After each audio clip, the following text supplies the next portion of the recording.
Hello, let's welcome Joanne Russo from KS Coverage. And she's here. She's an educator. She's fantastic. So if you're looking for home insurance, also known as hazard insurance, she's the person to go to. And guess what? Right now they're in an office, but they're moving to St. Cloud. So you can go into their office if you want a one-on-one in-person. Joanne will be there. Thank you so much for being here and helping me educate my audience. Absolutely. Yes.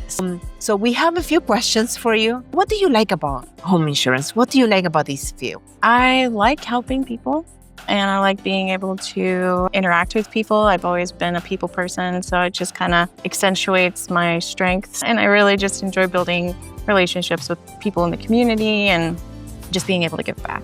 Oh, that's awesome. Right up my alley. I love people, and I think that in real estate in general, I think that we need more educators, more people that are willing to share information. Absolutely. Because a lot of times people just take a policy and just run with it, right? Yeah. And in some cases, that will be the course of action. Absolutely, yeah. But it's not the preferred course of action. So I want to make sure that everyone knows at least the basics of home insurance. I'm happy to help. Yes. So starting with the basics, right? What does a standard home insurance policy actually cover, and what does it not cover? So coverage A is your home. Dwelling is actually going to be your home, and B is attached structures. So that's anything that is either attached or not attached to the home. So that could be like a screen enclosure, that can be a shed, it can be a fence. So that's what that typically covers. Now, if you have 0 for coverage B, then there's no coverage because there's no amount there. Oh, okay. Yeah. I did not know that. Okay. So another question. Can you explain the difference between cash value versus replacement cost? So replacement cost means that it's going to replace whatever item at what it would cost today, regardless of the age. Actual cash value is actually with depreciation and wear and tear. So anything, let's say, I use this metaphor all the time, but if you were to buy a kitchen hutch in 1990 and something happened to it, replacement cost would replace that hutch, full value. Actual cash value is you're not going to get the full face value, you're going to get it with depreciation, wear and tear, and then, that's ran through the claims department on how they decipher what amount they pay out. Oh, okay. So replacement cost is the way to go. Right. Replacement cost is typically how you want to do it. There are, options as far as like personal property where we make changes to policies to remove replacement costs from personal property because it's a significant change in your premium. However, if you can find a policy with it, then we always, try to recommend that. Okay. That's awesome. Yeah, I definitely need to review my policy for that. Let me look at it. Yeah, I will. I actually will. You'll be getting it in a few days. So what is typically covered under personal property, liability, and loss of use? So loss of use is if something were to happen to your home and it needs to be repaired, the insurance company will give you that amount to stay at hotels, Airbnbs with family and friends to be able to live. Personal liability is typically for like if somebody comes onto your property and gets hurt, that does follow the insured. So that's nationwide. It's not just limited to if people get hurt. If you also get hurt, it also protects you as well. And personal property. So anything inside your home, care, custody, and control, that is going to be covered under personal property as well. Even if it's somebody else's stuff and you have care, custody, and control, it would be covered. Okay. So if somebody said, can I put my TV in your home and something happens? Yeah, it would be covered up to, again, it would be like up to the claims department because, they rate things differently. But ultimately, because you're taking responsibility for their stuff, your insurance company would cover it. Okay. So nobody's leaving stuff in my house. Just saying. Yeah. You never know. So are there any common misunderstandings homeowners have about insurance policies? I think that there's a lot of misunderstandings, especially like when it comes to flood insurance. Any outside water coming in is not covered. That's considered flood insurance. So if it's raining outside and that water comes inside, your policy, if you do not have flood insurance, will not cover that. There are some carriers that will allow like a flexible flood endorsement, but if you want full flood coverage, then the best bet is to go ahead and get yourself a flood policy. Yeah. And at least in Central Florida, I know that we deal with X zone, X500, this different type of flood zones, or they're categorized as low risk to high risk, right? When do you recommend a flood insurance policy? So because we live in Florida, our weather system is so unpredictable, and there's been places that are in flood zone X and they were flooded with Hurricane Ian. So those are places that haven't been flooded in over 100 years. So we always try to recommend flood insurance. Obviously, it's not required. It's always recommended because you don't know. And if your stuff gets damaged or your home gets damaged because of incoming water and your homeowner's insurance doesn't cover that, you want that additional coverage. Otherwise, you're going to be paying for that out of pocket. Right. On our side of the woods, we started implementing what is called a flood disclosure. So now, even if there wasn't damage to the one home that's in transaction, the owner needs to disclose if there was ever, on the street or anything like that, so that the person buying the home has awareness of what could happen, Absolutely. Full disclosure.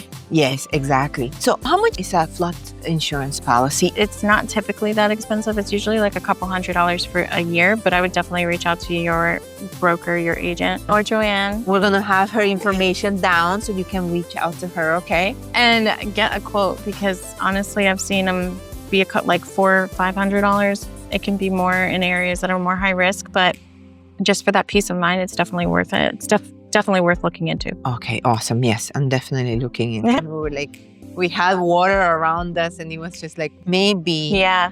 And maybe in an X zone, maybe it's a little bit more affordable. It's not like... It is typically more affordable in an X zone. Like when you get into AE or anything, they typically are a little bit more expensive, but it's worth looking at, Yes. I mean, and then you make that decision ultimately. Mm-hmm. You're comfortable, purchasing that policy, but then at least that you have that coverage if something were to happen. Yeah. Obviously, that's not covering like a pipe burst in your home. That's what your homeowner's insurance is for. Right. But most people don't know that until it happens. And then you're in a completely different predicament. So it's just better to look at it and make that decision for you and your family what's best. Yeah. Especially right now in hurricane season. Yeah, now's the time to do it. And there's a standard 30-day wait. If you're not loan closing, you have to wait 30 days. So if there's a named hurricane or if there's anything in the Gulf, we can't bind it. Yeah. So don't wait till the last minute. It's really not in your best interest to do that. It's better to look at it beforehand. What are some of the things that homeowners should do to prepare storm coming? And what are some of the things a homeowner can do? I would definitely suggest adhere to all the hurricane, recommendations, like put your stuff, like tie your furniture down, kind of make sure that anything that's outside that could possibly be projected, make sure that because those things are going to cause damage, and why inflict any more damage? So just take all the precautions, just make sure you're restricting everything so that nothing is able to cause damage to your home or somebody else's. And what about documentation? Would it be wise to take a video or photos? Which one would be better? I think both, honestly, just to have both, because they will request, some kind of documentation or, ask you how the home was in condition prior. It's better to have both. Why not? Yeah.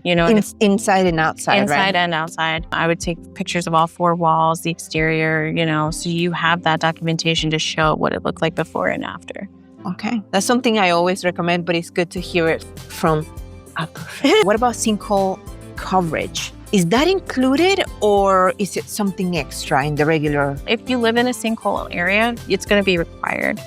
However, all homeowners insurance policies cover catastrophic ground cover and collapse, which means that if a sinkhole were to open and swallow your house, you're covered. When you have sinkhole, that requires a very expensive inspection and then underwriting review to make sure that you qualify. And so it is more.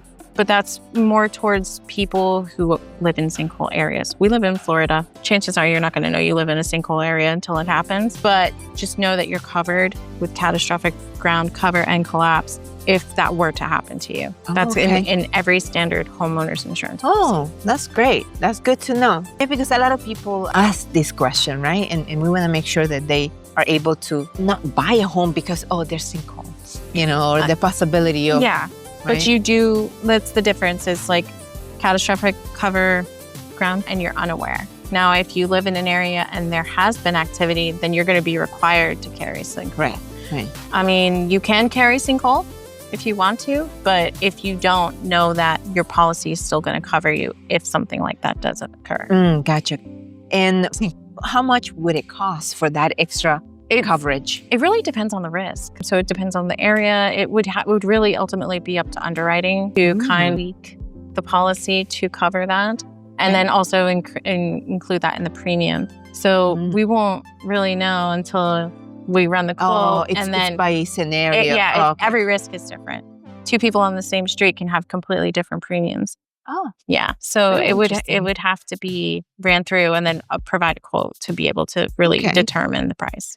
Okay, fair enough. Okay, so how do rising insurance premiums in Florida affect new and current homeowners? Are we seeing the policies increase or decrease now that we're having more insurance companies coming in? So it gives us more of an array of like places to place risks. We are typically seeing about a 10% increase. It was usually about $200 to $400 I've been noticing, but last year was a lot worse.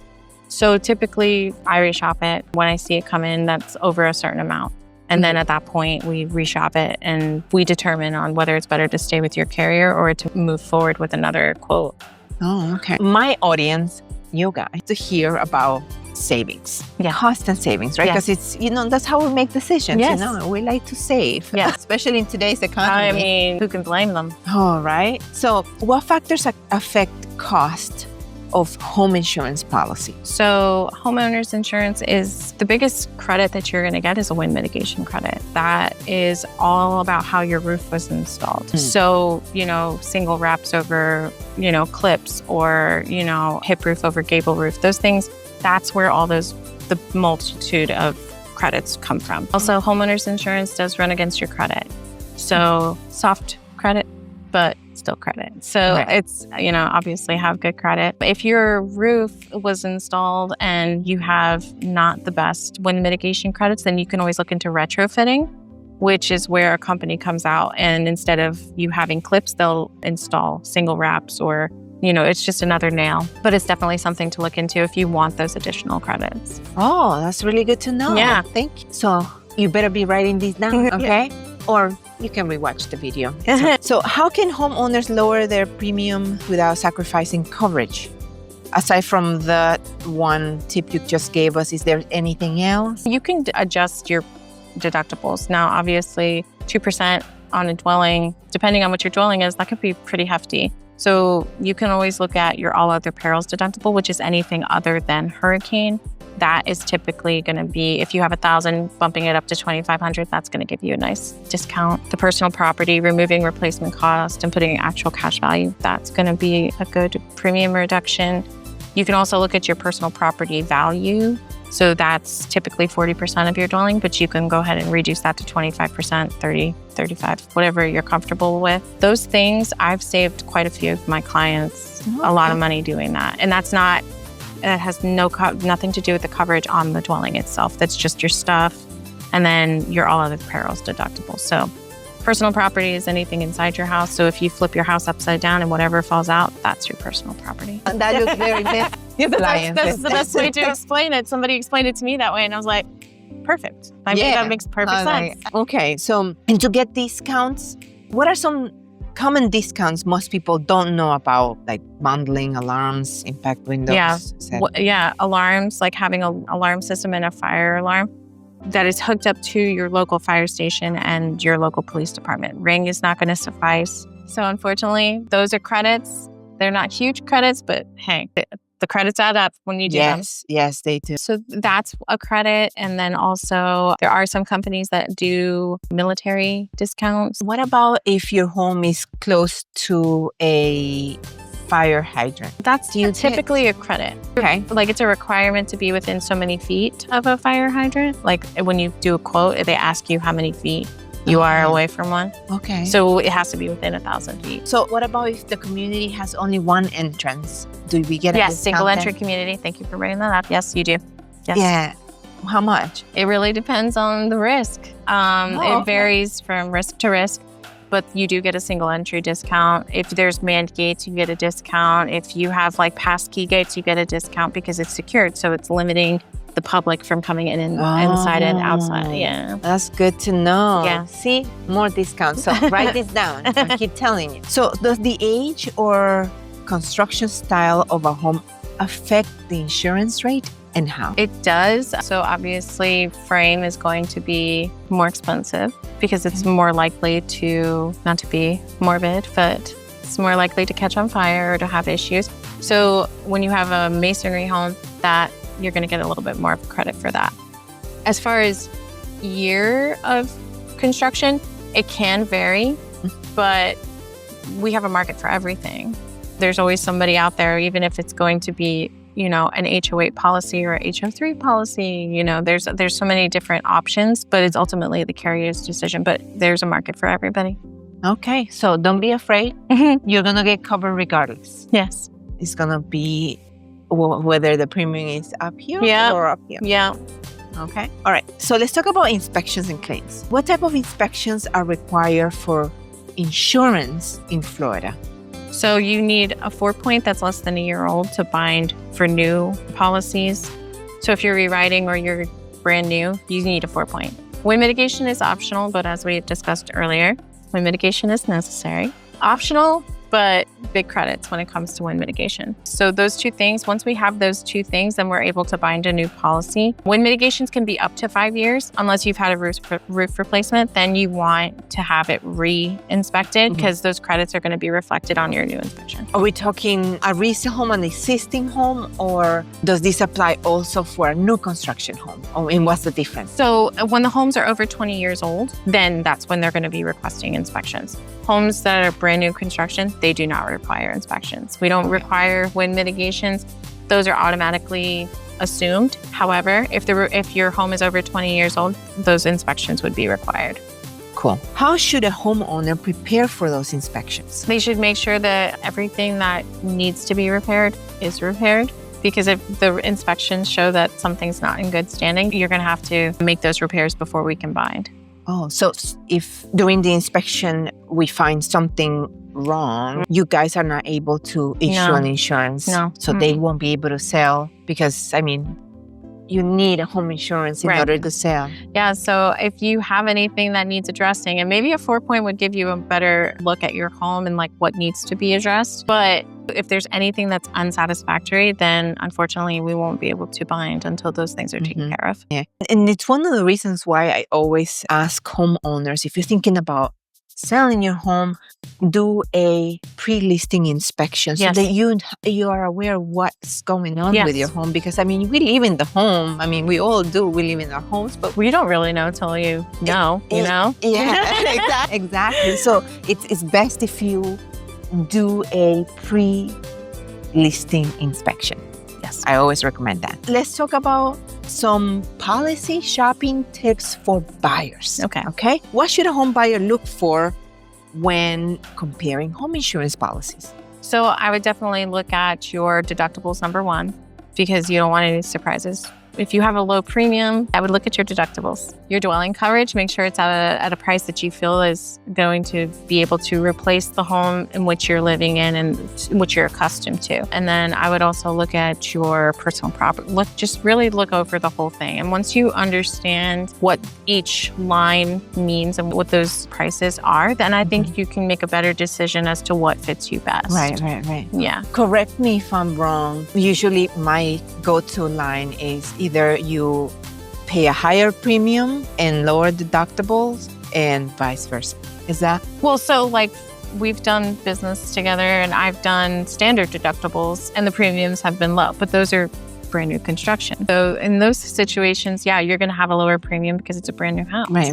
Yeah. But for older homes, it really depends. Standard 2% hurricane deductible, that's across the board. All other perils can be $500, $1,000, $2,500, but $500, you're going to pay a lot more. So, just kind of keep that in mind. It's what you're comfortable with, what you're in a moment of, tragedy or trauma. Do you want to pay that out? There is a premium reduction by making those decisions or making the premiums, those deductibles higher. But, think about Is it really worth Yeah. it to have that much of coverage, right? Absolutely. Yeah.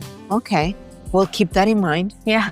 Is it better to go with a local broker or a big name national company? So I think you should go with Keys Coverage. Yes, I agree. We have several offices.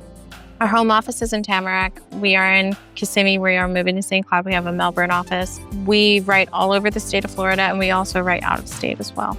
We write South Carolina, New York. We have a couple states that we also write in.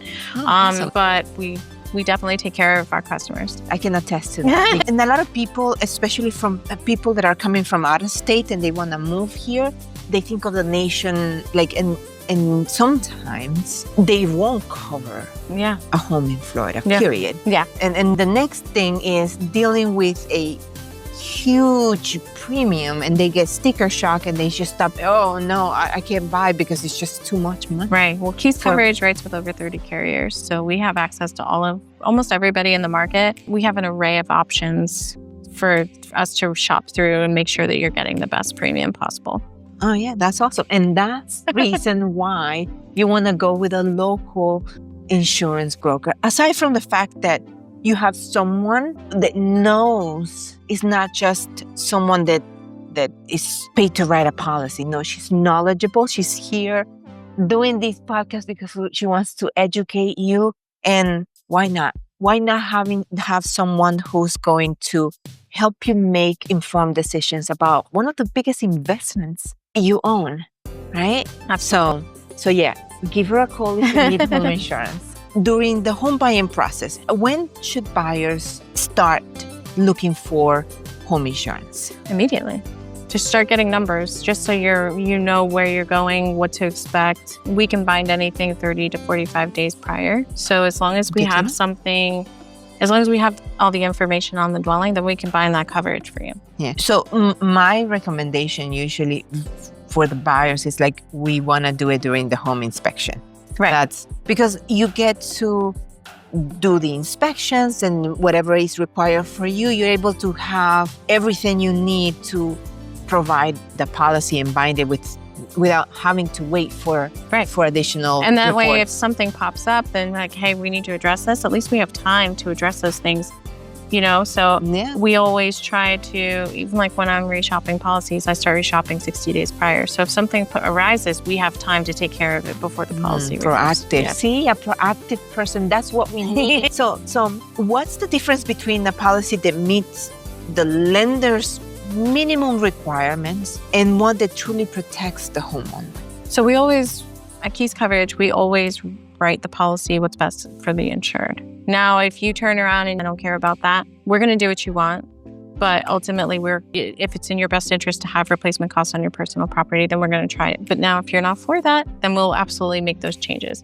We're always looking out for the client. So we always want to do what's best for you because we know what happens. So we always try to give you the education so that you can make the best decision for your family. But it is ultimately up to you. Yeah. You are the boss, but it's good to have a guide. Yes. Right? Like a recommendation. Yes. Just to give you a better feel of, you may not think it's important, but it is important. We try to explain and educate you so you can make that decision, hopefully in the best sense.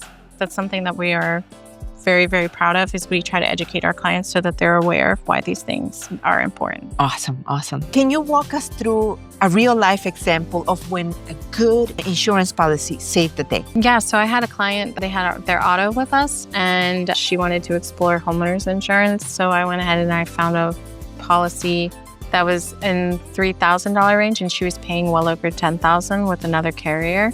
And she was so happy. And like, that's what makes me happy, is when I can help somebody, financially. Everything's so tough right now, but that was such a win for me. I felt so good about it. Yay!